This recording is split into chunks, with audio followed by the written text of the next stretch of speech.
It's been a couple of weeks already since 2019 began, but the themes that were stored in that exact moment when the day began, and in fact the year, remain active throughout the year.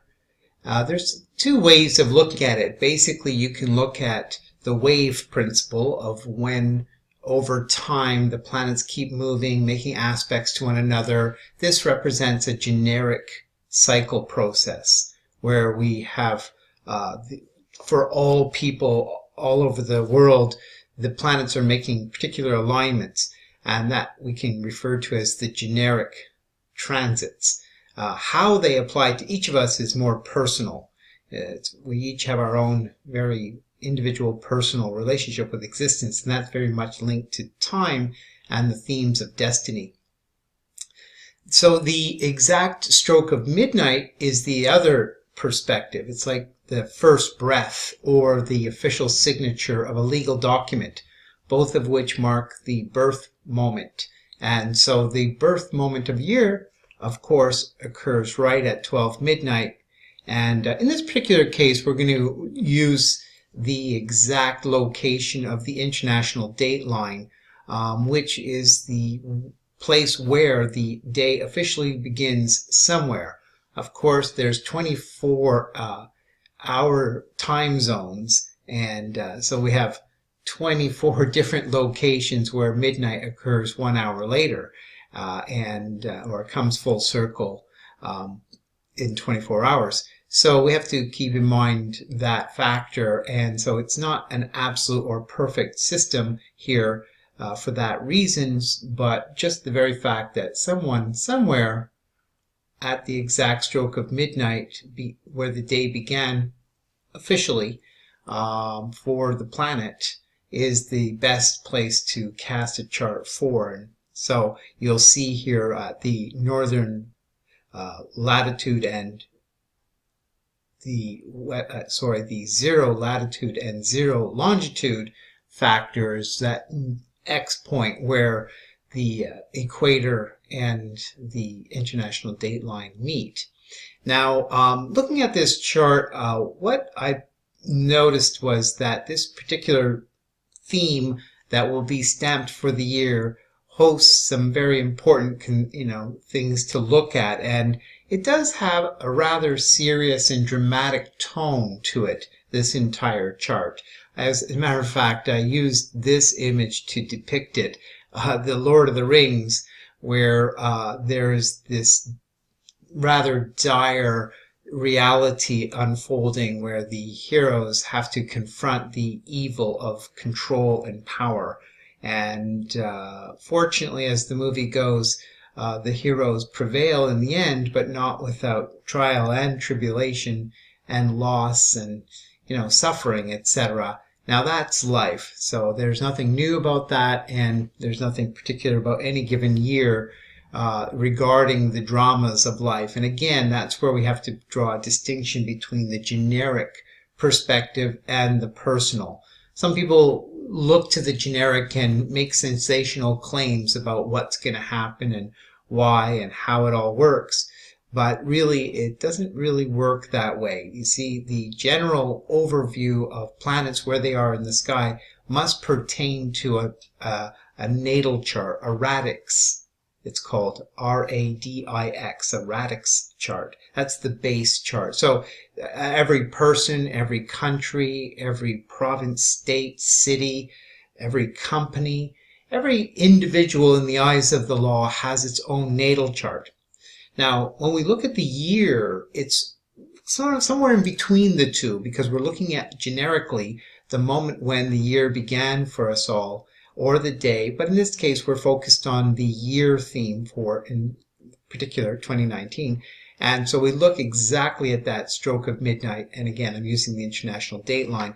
Now, the reason I chose this image here, which does represent something of a sinister plot at worst, to take control of the planet and, as the story goes in The Lord of the Rings, to enslave the peoples of Middle-earth to the domination of a rather mindless evil.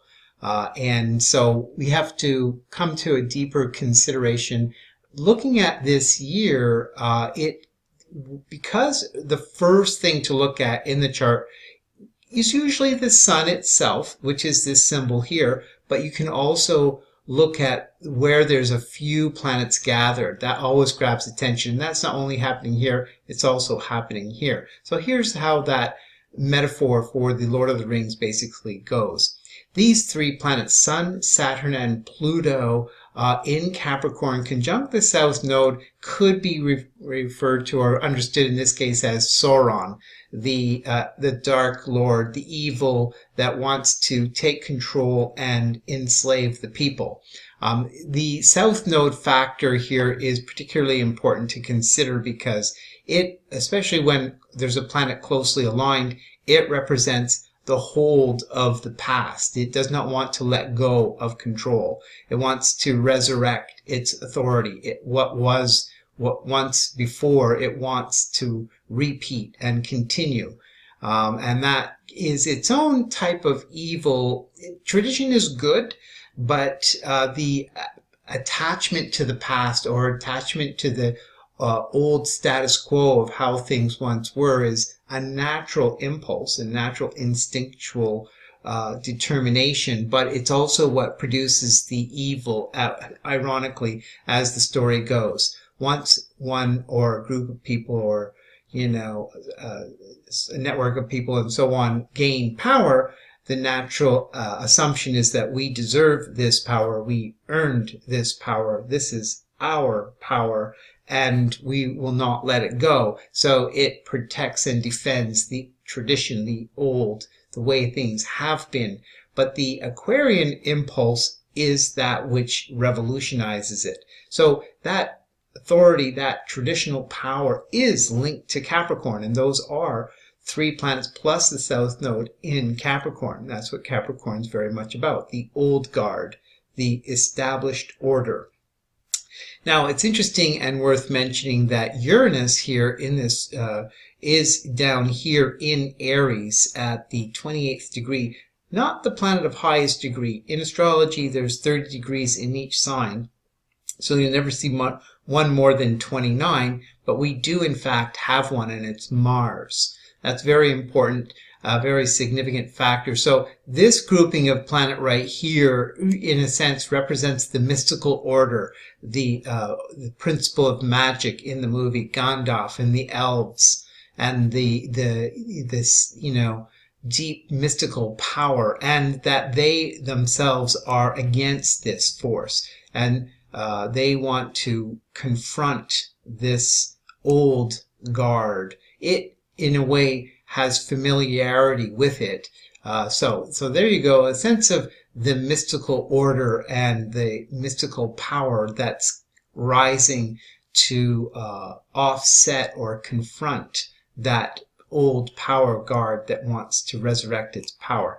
Now, the Uranus here in Aries represents the battle, the quest, shall we say. The Aries is having to enter new territory, and in this case, it's Frodo that has to take the ring back to the fires where it was forged and throw it in so it can be destroyed. So that's very much a theme of Uranus in Aries there. It's entering new territory. It wants to save the day. It wants to participate. And it's linked because Mars here in Pisces, Mars is the ruling planet for Aries. There's a connection between these two very closely.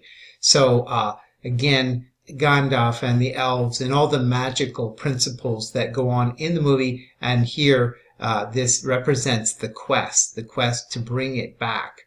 Now over here, this generally, Mercury and Jupiter in Sagittarius represents the people of Middle-earth generally. That would include the hobbits and all the other people, just that they have this hope and this larger vision that they have to unite. Sagittarius is very much about unity. So they have to band together despite their differences. Mercury in Sagittarius is a tricky placement because Mercury is in its opposite sign of rulership. So it creates a kind of a complication in the plot. And so that's where we see the conflict between the various groups of people in Middle-earth who have once at different various times been in various degrees of conflict. So there's only so much trust between them, and they have to build and forge alliances, and it doesn't come easily. Jupiter there, though, is the victory of the unity, the fact that they realize that we must work together to prevail.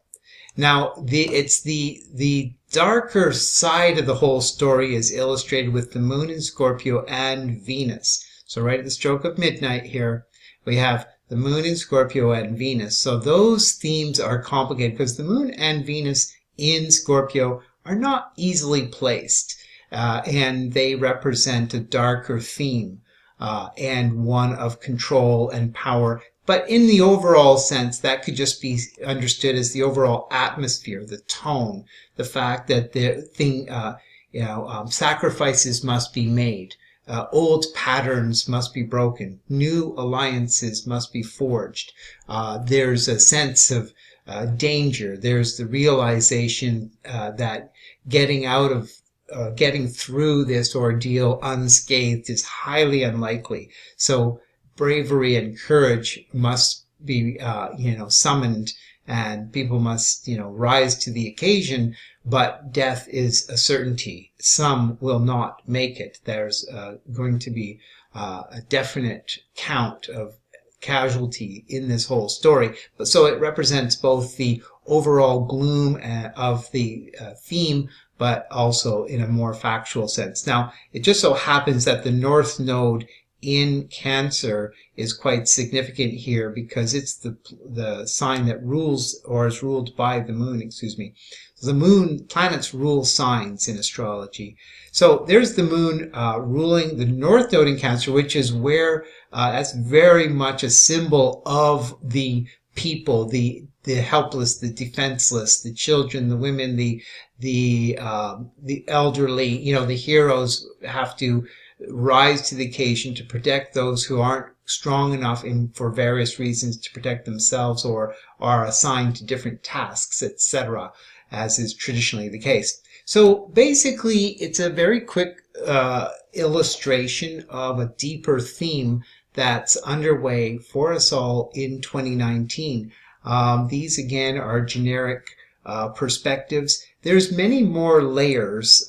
For example, over the course of the year, that dynamic of energy around in the sign of Capricorn is very significant, especially since there's 4 of the 5 eclipses have a Capricorn theme to them, whether they're solar or lunar, and that's very significant. So 4 Capricorn eclipses in 2019 is another signification behind this picture that you can't see immediately. The other one is a square between Jupiter and Neptune that happens 3 times over the course of the year, and I'm creating another video for you to take a peek at that theme, which is rather a significant one for this year in particular. And it represents the larger spiritual tone of the movie, for example, but also for our times.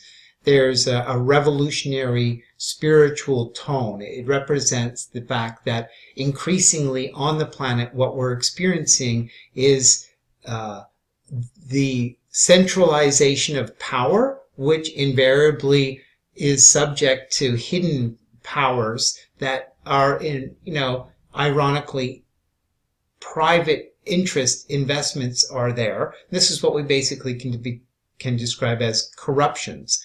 Corruptive influences are very strongly present, influencing the decisions made by government officials. And we all know that's not a new story. It's an old story. And that's the ongoing challenge between the collective, the people who, find themselves with little power to confront such large masses and concentrations of authority and power. So it's the classic dilemma of the fear and control against, the collective. And so we really do see that in the world right now with the rising technological prowess and the fact that we've never had more opportunity in history to generate income with technology, etc. And so that we definitely, all of us are entering very rapidly into a whole new era of the balance of power between centralized authority and control hidden in the background and the collective, the needs of the collective. So the game definitely continues. And so there's a few insights for a deeper look at 2019. Not a light year, actually. It's an important year as the last year of the second decade. I refer to it as we enter into 2020 next year, which is a significant decade to come, which will see many of these changes unfold. So we're in that preparatory period. The stage is being set. 2019 is the year during which the stage will be set for a great deal more developments, which will largely begin in later 2020, by the way, when Jupiter and Saturn form a conjunction in Aquarius. I'll leave it there, and I'll bring more attention to all of these aspects in other videos.